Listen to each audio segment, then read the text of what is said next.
Hi friends, welcome to AVS all in one channel. ఈరోజు ఈ వీడియోలో సండే రొటీన్ అయితే చూద్దామండి. ఇక్కడైతే కర్ణాటక స్పెషల్ బిసిబెల్లబాత్, అలానే టీ అయితే చేసుకున్నాము. ప్లస్ నైట్ అయితే బిర్యానీ చేసుకున్నామండి. సండే కదా, స్లిప్పర్స్ కావాలంటే షాపింగ్ కూడా వెళ్ళాము. సేమ్ మసాలాతో 2 టైప్స్ ఆఫ్ బిర్యానీ అయితే చేసాము. చికెన్ బిర్యానీ, అలానే మష్రూమ్ బిర్యానీ. సో ఇక్కడైతే మార్నింగ్ మేము చాలా లేట్గా లేసామండి. సండే కదా, టైం అయితే ఆల్మోస్ట్ 9 పైన అయింది. సో సాటర్డే అంతా నీట్గా వంటలంతా క్లీన్ చేసామండి. సో చూసారు కదా, టైం అయితే 9:30 అవుతుంది. నైట్ వేసిన బట్టలు అలానే ఉంటే వాషింగ్ మిషన్లో నీట్గా డోర్ అయితే ఓపెన్ చేసి పెట్టానండి. సో అంత నీట్గా ఆరబెట్టేసాను. ఇక్కడైతే నేను స్వీట్ పొటాటో అయితే ఉడకబెడుతున్నానండి. మార్నింగ్ ఉడకపెట్టామనుకోండి, ఇది కొంచెం చల్లారిన తర్వాత టేస్ట్ బాగుంటుంది అనేసి అర్లీ మార్నింగ్ స్వీట్ పొటాటో అయితే ఉడకబెడుతున్నాను. కొద్దిగా సాల్ట్ వేసుకొని ఈ గంచగడ్డలు అనేసి కొంచెం బాగా నీట్గా వాష్ చేసుకోవాలండి. వాష్ చేసుకున్న తర్వాత ఉడకపెట్టుకున్నాం అనుకోండి, మన్ను అనేది ఉండదు. ఆరిపోయినా కూడా మనకైతే టేస్ట్ అయితే బాగుంటుంది.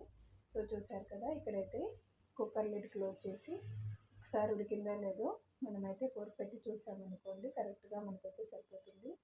సో ఇప్పుడు వాటర్ అంతా డ్రైన్ చేసేసామనుకోండి, మనకైతే ఉడకపెట్టిన గంచగడ్డలు అయితే రెడీ అయినాయండి. ఇక్కడ మా పాపకి నేను టిఫిన్ చేసుకునేది లేట్ అవుతుందనేసి జస్ట్ ప్లెయిన్ మ్యాగీ అయితే చేస్తున్నాను.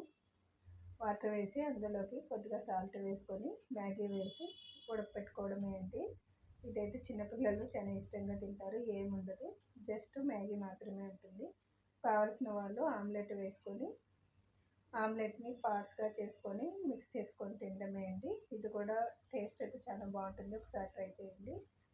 మార్నింగ్ టిఫిన్గా బిసిబెల్లబాత్ అయితే రెడీ చేస్తున్నాను. ఇక్కడ మిగిలిన వెజిటేబుల్స్ ఏమైనా వేసుకోవచ్చండి. సో ఇక్కడ నేను పొటాటో, అలానే నూకోలు, బీన్స్, క్యారెట్ లాంటివన్నీ తీసుకున్నాను. ఆనియన్, టమాటో, 1 గ్లాసు రేషన్ బియ్యము, అలానే ఒక హాఫ్ గ్లాస్ అంతా కందిపప్పు అయితే తీసుకున్నాను. నీట్గా వాష్ చేసుకొని ఒక 2 విజిల్స్ అయితే రానివ్వాలండి. ఇక్కడ నేను జస్ట్ కుక్కర్ విజిల్ అయితే వచ్చేంత వరకు పెట్టాను. సో ఈ కుక్కర్ అయితే మళ్ళీ సపరేట్గా చేంజ్ చేశానండి. వెజిటేబుల్స్ ఎక్కువ అయ్యేసరికి పొంగుతుంది అనేసి వేరే కుక్కర్లో అయితే వేసాను. ఇప్పుడు చూసారు కదా, రైస్ అంతా ఉడికిన తర్వాత వెజిటేబుల్స్ అంతా మిక్స్ చేసుకున్నాను. లేదా వద్దనుకున్న వాళ్ళు సపరేట్గా డెక్సాలను ఉడకపెట్టుకోవచ్చండి. మనకైతే టైం ఎక్కువ తీసుకుంటుంది, తినడానికి కూడా బాగుంటుంది. అలా కాదు, ఫాస్ట్గా అయిపోవాలంటే మనం ఇలా కుక్కర్లోనే పెట్టుకోవచ్చు. సో ఇప్పుడు చింతపులుసు వేసుకొని అందులోకి కొద్దిగా కారపొడి, బిసిబెల్లబాత్ పౌడర్ కూడా వేసుకోవాలండి. ఇక్కడ ఈ బిసిబెల్లబాత్ అనేది 10 రూపీస్ ప్యాకెట్ అయితే తీసుకున్నాను. నాకు ఆ గ్లాస్కి సరిపడా పౌడర్ అయితే కరెక్ట్గా కన్సిస్టెన్సీ అనేది కూడా బాగుంటుంది. చూసారు కదా, జస్ట్ ఈ పొడిని అయితే మనము ఆల్రెడీ ఉడికిన రైస్లోకి వేసుకొని ఒక విజిల్ వచ్చేంత వరకు ఉడకపెట్టుకోవడమే అండి. ఇలా మిక్స్ చేసుకున్న తర్వాత కొద్దిగా సాల్ట్ వేసుకొని టేస్ట్ చూసుకొని కుక్కర్ లిడ్ అనేది క్లోజ్ చేసి జస్ట్ 1 or 2 విజిల్స్ వచ్చేంత వరకు ఉడకపెట్టుకున్నాం అనుకోండి, మనకైతే బిసిబెల్లబాత్ అయితే రెడీ అయిపోతుంది. సో చూసారు కదా, లాస్ట్లో మనము తిరగబాత పెట్టుకోవడమే అండి. ఇక్కడ మీకు ఆయిల్ కావాలన్నా ఆయిల్, లేదంటే గీ కావాలన్నా కూడా గీతో కూడా పెట్టుకోవచ్చండి. సో చూసారు కదా, ఇదైతే అందరూ చాలా ఇష్టంగా తింటారండి. చిన్నపిల్లల దగ్గర నుంచి ముసలి వాళ్ళ వరకు కూడా ఇష్టంగా తినచ్చు. సో చూసారు కదా, ప్యాన్ పెట్టుకొని ఆయిల్ వేసుకొని ఇక్కడ కొద్దిగా జీలకర్ర ఎక్కువ వేసుకోండి, ఎందుకంటే డైజెషన్కి పప్పు వేసాం కాబట్టి ఈజీ అవుతుంది. ఎండిన కొబ్బరి కొద్దిగా వేసుకొని, అలానే కరివేపాకు అనేది ఎక్కువ వేసుకోండి, ఎందుకంటే కరివేపాకు ఆయిల్లో వేయితే ఫ్లేవర్ అనేది చాలా బాగుంటుంది. సో చూసారు కదా, ఫైనల్గా ఇక్కడైతే అంతా వేసేసి బిసిబెల్లబాత్ అయితే మిక్స్ చేసేసాను. నేనైతే ఇక్కడ తినేసరికి చాలా టైం పట్టిందండి. ఆఫ్టర్నూన్ 1:30 అయితే అయ్యింది. సో ఇంట్లో ఉన్న వాళ్ళైతే మార్నింగ్ టిఫిన్ అయితే కంప్లీట్ చేశారు.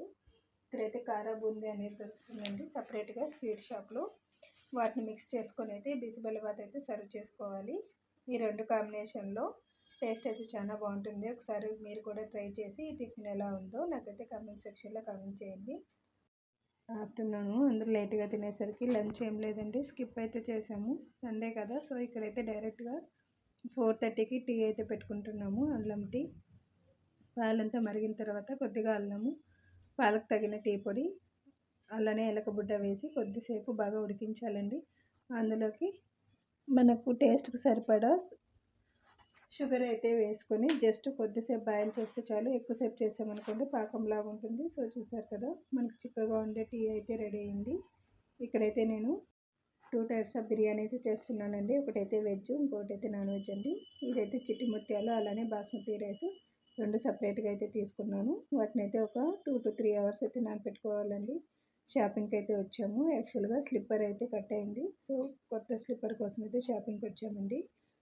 ఇక్కడ వచ్చిన తర్వాత బెంగళూరులో అయితే సండే అయితే చాలా రష్గా ఉంటుందండి, ఏ వీధుల్లోకి వెళ్ళినా. సో మాకు నచ్చిన స్లిప్పర్ అయితే తీసుకున్నాము.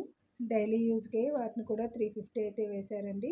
అలానే వస్తూ వస్తూ ఎగ్ బజ్జీ అయితే తెచ్చుకున్నామండి. సో చూసారు కదా, అలానే చెరుకు పాలు కొన్నిగా తెచ్చుకున్నాము. సో ఇక్కడైతే ఈవినింగ్ స్నాక్ లాగా టీ తాగిన తర్వాత ఇవన్నీ తిన్న తర్వాత మేమైతే డిన్నర్ అయితే ప్రిపేర్ చేస్తున్నాము. ఒక మిక్సీ జార్లో కొత్తిమీర, పుదీనా, అలానే వెల్లుల్లి, టమాటో కూడా వేసుకోవాలి, ఆనియన్. ఇది నేనైతే ఒక ప్యాకెట్ వస్తుంది కదా మష్రూమ్ అనేది, అందులో హాఫ్ అయితే తీసుకున్నానండి. చికెన్ కూడా ఇక్కడ 1/2 kg తీసుకున్నాను. ఎందుకంటే వెజ్ అనేది కొద్దిగానే స్మాల్ గ్లాస్ అయితే తీసుకున్నాను. నాన్ వెజ్ అంటే కొద్దిగా ఎక్కువగానే తీసుకున్నానండి బాస్మతి రైస్. ఈ మిక్సీ జార్లో చెక్క, లవంగము, ఏలకబుడ్డ కొద్దిగా వేసుకొని పేస్ట్ అయితే చేసుకోవాలండి. కుక్కర్ పెట్టుకొని అందులోకి ఆల్రెడీ రెడీ చేసి పెట్టుకున్న బిర్యానీ ఐటమ్స్ అయితే వేసుకోవాలండి. ఈ 3.5 లీటర్ కుక్కర్లో అయితే నేను నాన్ వెజ్ అయితే చేస్తున్నాను. 3 లీటర్స్ కుక్కర్లో అయితే వెజ్ అయితే చేస్తున్నానండి. చిన్న కుక్కర్లో అయితే మష్రూమ్ బిర్యానీ చేస్తున్నాను. సో ఇక్కడ 2 టైమ్స్ ఒకేసారి సేమ్ మసాలాని, కాకపోతే వెజ్ అండ్ నాన్ వెజ్ అండి. సో కన్ఫ్యూజ్ కాకుండా రెండు అనేది చూడండి. సో ఇక్కడైతే నేను 2 కుక్కర్లోనూ బిర్యానీ ఐటమ్స్ అలానే ఆనియన్, టమాటా వేసి వేయించుకున్నాను.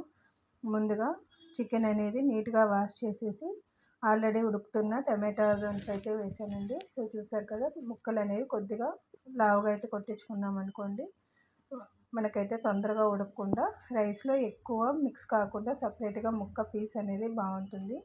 సో నేనైతే బిర్యానీకి అన్నాం అనుకోండి, వాళ్ళు సపరేట్గా అయితే కట్ చేసి ఇస్తారు. సో ఇక్కడ వెజ్ కుక్కర్లో అయితే అంతా నీట్గా మిక్స్ చేసి మసాలా పేస్ట్ అయితే రెడీ చేస్తున్నాను.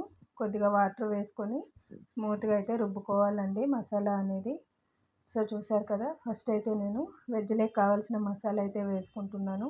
ఇప్పుడు నాన్ వెజ్ ఆల్రెడీ చికెన్ అయితే ఉడుకుతుంది కదా, అందులో ఉన్న వాటర్ అవుట్ సైడ్ వచ్చేంత వరకు అయితే ఉడకపెట్టుకోవాలండి. సో ఇప్పుడు 2 మసాలా పేస్ట్ అనేది బాగా నీట్గా మిక్స్ అయితే చేసుకోవాలి. వెజ్ అనేది తొందరగా అయిపోతుందండి, ఎందుకంటే ఎక్కువసేపు ఉడకాల్సిన అవసరం లేదు. సో ఇక్కడ నేను మష్రూమ్ అనేది హాఫ్గా కట్ చేసుకొని ఆల్రెడీ ఉడుకుతున్న మసాలా పేస్ట్లో వేసాను. రుచికి సరిపడా సాల్ట్ అయితే 2 కుక్కర్లోనే వేసుకోవాలండి. ఇక్కడ నేను నాన్ వెజ్, వెజ్ కూడా వేసాను. కాకపోతే వెజ్ అనేది కొంచెం తొందరగా, నాన్ వెజ్ అనేది కొద్దిగా ఎక్కువ టైం అయితే తీసుకుంది. అంత మసాలా బాగా కలిసేంత వరకు అయితే కలియబెట్టుకొని ఇక్కడ కారపొడి అలానే ధనియాల పౌడరు, పసుపు అనేది 2 కుక్కర్లోనే వేసుకోవాలి. కారం అనేది మీ టేస్ట్కి తగినట్టు వేసుకోండి. నేనైతే ఆల్రెడీ చెక్క, లవంగం అంతా వేసాను కదా, సో వాటి కోసం అనేసి కారం అయితే తక్కువ వేసుకున్నాను. ఇక్కడ పసుపు కూడా అంతే అండి, 2 కుక్కర్లోనూ మీకు తగినంత వేసుకొని లాస్ట్లో గరం మసాలా కూడా యాడ్ చేసుకోవాలండి. సో చూసారు కదా, గరం మసాలా అంతా యాడ్ చేసిన తర్వాత అంతా నీట్గా మసాలాలంతా పట్టుకునేలాగా మిక్స్ చేసుకొని కొద్దిసేపు అయితే ఉడకపెట్టుకోవాలండి. ఇక్కడ చికెన్ అనేది వాటర్ అవుట్ సైడ్ వచ్చేంత వరకు అయితే కొద్దిసేపు అయితే బాయిల్ చేసుకున్నాను. అలానే వెజ్ అలా కాదు కదా, మష్రూమ్లో ఉన్న వాటర్ తొందరగా అవుట్ సైడ్ అయితే వస్తాయి. సో అలా అయిన తర్వాత ఆల్రెడీ మనమైతే రైస్ నానబెట్టుకున్నాం కదా, వాటిని అయితే నీట్గా 1 or 2 టైమ్స్ అయితే వాష్ చేసుకొని బాస్మతి రైస్ సపరేట్గా అలానే చిట్టి ముత్యాలు కూడా సపరేట్గా వాష్ చేసుకొని అయితే పెట్టుకోవాలండి. వీటిలోకి పెరుగు రైతా అయితే రెడీ చేసుకొని పెట్టుకున్నాను. సో స్మాల్ గ్లాస్ అయితే తీసుకున్నానని చెప్పాను కదా, ఆ గ్లాస్ అయితే నేను 1 గ్లాస్తో 2 గ్లాసుల వాటర్ అయితే పోసుకున్నానండి. నీట్గా వాష్ చేసి పెట్టుకున్న రైస్ని అయితే మష్రూమ్లోకి అయితే కలుపుకుంటున్నాను. సో ఇప్పుడు నీళ్ళంతా బాగా వంపుకొని కింద అడగంటకుండా 1 or 2 టైమ్స్ అయితే అంతా నీట్గా మిక్స్ చేసుకొని మనమైతే కుక్కర్ విజిల్ అయితే పెట్టుకోవాలండి. సో చూసారు కదా, జస్ట్ ఇక్కడ ఉప్పు కారాలు ఒకసారిగా టెస్ట్ చేసుకొని ఏం తక్కువ ఉన్నా ముందుగానే కలుపుకోవాలండి. జస్ట్ 2 విజిల్స్ వచ్చేంత వరకు ఉడకపెట్టుకుంటే సరిపోతుంది. సో ఆ లోపు అయితే చికెన్ అయితే ఉడికిందండి. సో ఇక్కడైతే నేను ఏ గ్లాస్తో రైస్ తీసుకున్నానో అదే గ్లాస్తో 2 గ్లాసులు అయితే వాటర్ తీసుకున్నానండి. కానీ ఇప్పుడే నేనైతే రైస్ వేయలేదు, ఇక్కడైతే వెజ్ అనేది ఒక 2 విజిల్స్ అయితే వచ్చిందండి. జాజికాయ అయితే పౌడర్ చేసి అయితే వేస్తున్నాను. సో చూసారు కదా, ఇక్కడైతే నేను జస్ట్ ఒక 75% వాటర్ అంతా బాగా ఆవిరయ్యేంత వరకు అయితే మసలు కాగబెట్టానండి బిర్యానీ. ఎందుకంటే చికెన్లో ఉండే ఫ్లేవర్ అంతా వాటర్ లేక వచ్చిందనుకోండి, మనకైతే బిర్యానీ అనేది టేస్ట్ చాలా బాగుంటుంది. సో అందుకనేసి కొద్దిగా ఎక్కువ టైం ఉడకపెట్టుకోవాలి బిర్యానీ అనేది. సో చూసారు కదా, ఫైనల్గా మనకైతే మష్రూమ్ బిర్యానీ అయితే రెడీ అయిందండి. సేమ్ రెస్టారెంట్ టేస్ట్ కంటే ఏం తక్కువ లేదు, చాలా టేస్టీగా ఉంటుంది. సో అంత నీట్గా మిక్స్ అయిన తర్వాత ఇప్పుడైతే నేను వేరుశెనగ గుళ్ళు అయితే సపరేట్గా వేయించుకుంటున్నాను. ఆ లోపు అయితే చికెన్ బిర్యానీ అయితే ఒక 2 విజిల్స్ వచ్చిందండి. ఆవిరంతా అవుట్ సైడ్ అయిన తర్వాత మనకు చూసారు కదా, అంతా నీట్గా మిక్స్ చేసుకోవడమే. ముక్కలు అనేది ఎక్కువ మెదగకుండా కరెక్ట్గా కన్సిస్టెన్సీతో వాటర్ కూడా బాగా సరిపోయింది. చికెన్ బిర్యానీ కూడా రెడీ అయిందండి. డిన్నర్ అంతా అయిన తర్వాత కొంచెం మిక్సీ జార్లో వేరుశెనగ గుళ్ళు వేసుకొని పొడి అయితే చేసుకున్నాను. ఈ పొడి అనేది తాలింపులకు అలానే వేడివేడి వైట్ రైస్లో కూడా చాలా బాగుంటుంది. మార్నింగ్ అనేది మనకు ఫాస్ట్గా టిఫిన్ కాకపోతే మనకైతే చపాతీల్లో కూడా ఇదైతే వేసుకొని తినొచ్చండి. చాలా టేస్టీగా ఉంటుంది. కొద్దిగా ఉప్పు అలానే వెల్లుల్లి మనకు రుచికి సరిపడే కారం కూడా వేసుకొని జస్ట్ బరకగా రుబ్బుకోవడమే అండి. ఒక టైట్ జారు డబ్బాలో పెట్టుకున్నాం అనుకోండి, మనకైతే 5 to 6 days అయినా కూడా ఉంటుంది. సో ఈ వీడియో కనుక నచ్చినట్టయితే లైక్, షేర్ చేసి సబ్స్క్రైబ్ చేయండి.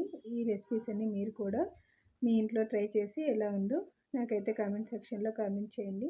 మీ సండే అనేది ఎలా గడిచింది అనేది కూడా కామెంట్ చేయండి. అలానే ఏమేమి చేసుకున్నారు సో అది కూడా కామెంట్ చేయండి. Thanks for watching this video.